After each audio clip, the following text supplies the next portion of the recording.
रबी इश्रह ली सदरी व यस्सिर ली अमरी वाहलुल उक़दतम मिन लिसानी यफ़क़हू क़ौली। अस्सलामु अलैकुम, वेलकम, नमस्ते। और कैसे हैं आप सब लोग?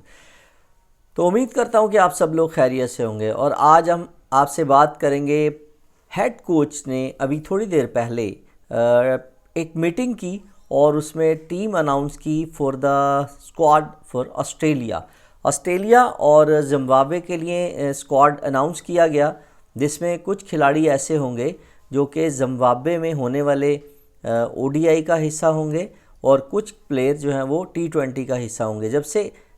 जबकि सबसे पहले जो ऑस्ट्रेलिया के लिए स्क्वाड अनाउंस किया गया है उसमें कुछ खिलाड़ी ऐसे होंगे, कुछ प्लेयर ऐसे होंगे जो कि ओडीआई का हिस्सा होंगे और कुछ प्लेयर वो T20 का हिस्सा होंगे। और जो प्लेयर ज़िम्बाब्वे में, जो प्लेयर ऑस्ट्रेलिया में वनडे का हिस्सा होंगे वो ज़िम्बाब्वे में वनडे का हिस्सा नहीं होंगे। और जो प्लेयर ऑस्ट्रेलिया में T20 का हिस्सा लेंगे वो ज़िम्बाब्वे में हिस्सा, मतलब कोशिश ये की गई है कि ऑस्ट्रेलिया टूर के लिए अलहदा खिलाड़ियों को चांस दिया जाए, उसमें सीनियर खिलाड़ी भी होंगे, और ज़िम्बाब्वे के टूर के लिए ज़्यादातर न्यू यंग जो है नौजवान क्रिकेटर्स को चांस दिया जाना चाहिए।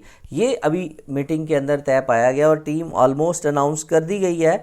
कुछ खिलाड़ी नए हैं, कुछ खिलाड़ी पुराने हैं, और इसके अलावा कप्तान का अभी फाइनल होना जो है वो बाकी है। कप्तान का एक मीटिंग है, मेरा ख्याल है जो चेयरमैन साहब हैं उन्होंने ही आके अनाउंस करना है। फाइनल ऑलमोस्ट हो गया है और देखते हैं कि पीसीबी चेयरमैन मोहसिन नकवी साहब किसके नाम आके कुरा निकालने में कामयाब रहते हैं। ज़्यादातर चांसेस इसी बात के हैं कि मोहम्मद रिजवान को पाकिस्तानी टीम की कप्तानी सौंपी जाएगी for the tour of Australia and Zimbabwe. इसके साथ साथ मजबूत उम्मीदवार हैं मेरे ख्याल में सलमान अली आगा, क्योंकि लास्ट जो सीरीज़ हुई हैं उसमें अच्छी कारकर्दगी का मुजाहरा कर चुके हैं। थोड़ा सा नज़र दौड़ाते हैं।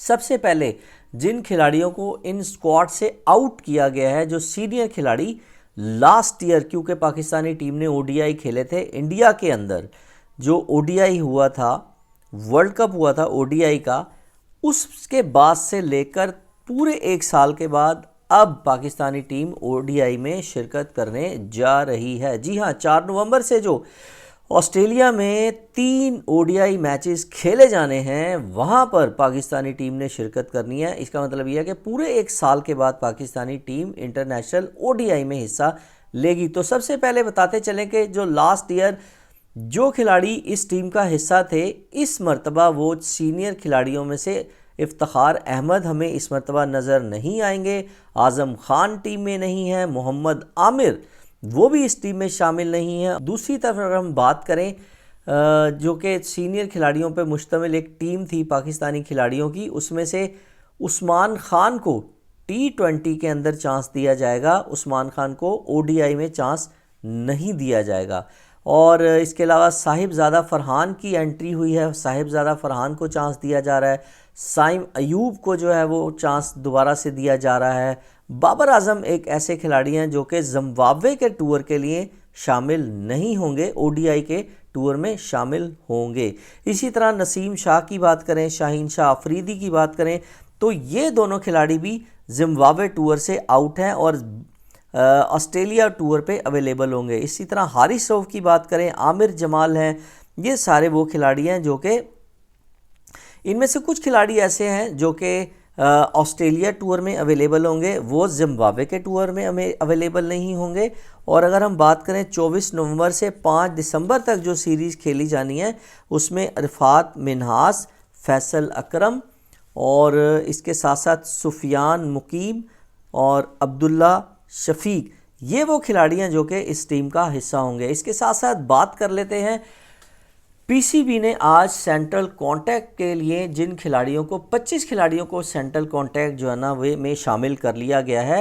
और सेंट्रल कॉन्टैक्ट की A, B, C और D कैटेगरी हैं, जिसमें सबसे पहले आपको बता दें कि A कैटेगरी में 60 लाख तक जो है वो पे किया जाएगा। इसके अलावा B कैटेगरी में तकरीबन 41 लाख रुपए तक जो हैं वो दिए जाएंगे। और सी कैटेगरी की अगर हम बात करें तो सी कैटेगरी में 17,50,000 रुपये जो है ना वो दिए जाएंगे। और डी कैटेगरी जो 4 में चौथी कैटेगरी है सेंट्रल कॉन्ट्रैक्ट की, जो पीसीबी की तरफ से दी गई है, वो है 11,30,000 रुपये मिलेंगे डी कॉन्ट्रैक्ट में रहने वाले खिलाड़ियों में। नज़र दौड़ाते हैं कि एक ए कॉन्ट्रैक्ट जो सेंट्रल कॉन्ट्रैक्ट ए है उसमें कितने खिलाड़ी हैं। लास्ट ईयर जो 3 खिलाड़ी थे जिसमें शाहीन शाह अफरीदी, मोहम्मद रिजवान और बाबर आजम, अब उसमें से तनज़्ज़ुली हुई है 1 नंबर कम की और शाहीन शाह को ए कैटेगरी में से निकाल के बी कैटेगरी में शामिल करने का फ़ैसला किया गया है। तो इस मरतबा ए कैटेगरी में पाकिस्तानी सिर्फ 2 खिलाड़ियों को रखा गया है और वो उसमें से बाबर आजम और मोहम्मद रिजवान है। जबकि अगर हम बात करें बी कैटेगरी की, तो बी कैटेगरी में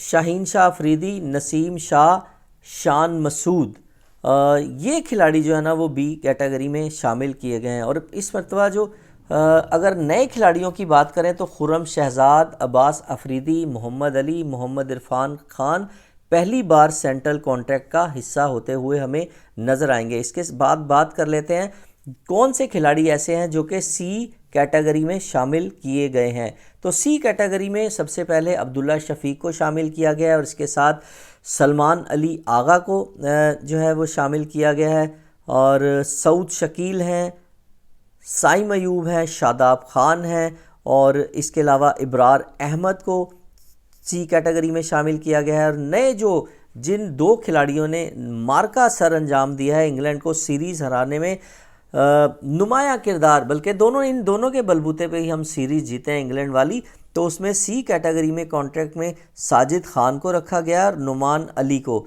लेकिन एक बात की मुझे समझ नहीं आई कि हारिस रऊफ को दोबारा जो है ना वो टीम में शामिल कर लिया गया, लेकिन बहरहाल उन्हें सी कैटेगरी में शामिल किया गया है। इसके अलावा जो लास्ट कैटेगरी है वो है डी और उसमें कामरान गुलाम, आमिर जमाल और हसीबुल्ला को शामिल किया गया है। तो दोस्तों ये है आज की हमारी वीडियो जिसमें हमने ये आपको बताया है कि ऑस्ट्रेलिया टूर और जिम्बाब्वे टूर के लिए कौन कौन से खिलाड़ी सेलेक्ट हो गए हैं और कौन से खिलाड़ी ऑस्ट्रेलिया में अवेलेबल होंगे और कौन से खिलाड़ी जिम्बाब्वे में अवेलेबल होंगे। और साथ साथ पीसीबी का जो सेंट्रल कॉन्ट्रैक्ट 25 खिलाड़ियों को जो दिया गया वो भी हमने आपसे बात की। और अभी थोड़ी देर के बाद ही हमें उम्मीद है कि हम आपसे शेयर करेंगे कि पाकिस्तान क्रिकेट बोर्ड का बाकायदा जो कप्तान का ऐलान है वो किया जाएगा। जैसे ही इसकी इत्तलात हम तक आती हैं आपसे शेयर करेंगे। अब तक के लिए इजाज़त दीजिए। अल्लाह हाफिज़।